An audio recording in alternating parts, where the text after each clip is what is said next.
not hunger in America.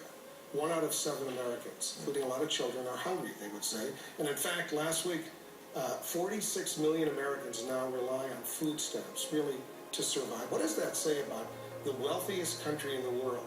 46 million Americans rely on food stamps in order to put food on the table. And the problem we have is not that we don't have enough food, which is the problem in a place like North Korea.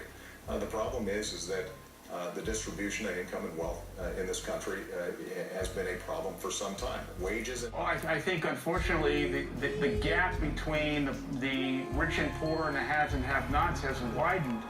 And I think, Pierce, there's something else that, unfortunately, has not been spoken a great deal about.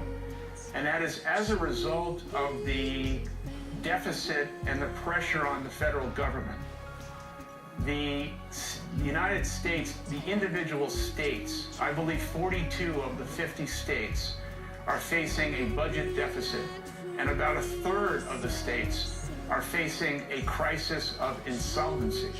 But specifically what that means is that there is going to be such a dramatic cut to social services in America.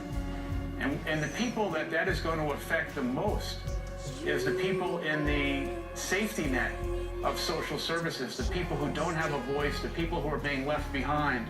And again, I think the responsibility of not only the government, but business leaders and corporations corporations are going to have to ask themselves a very important question, and that is, we're going to have to do more to provide the kinds of services to the communities we serve and a safety net for the people that we employ, because the federal government is not going to have the resources, and the states are not going to have the resources they've had before.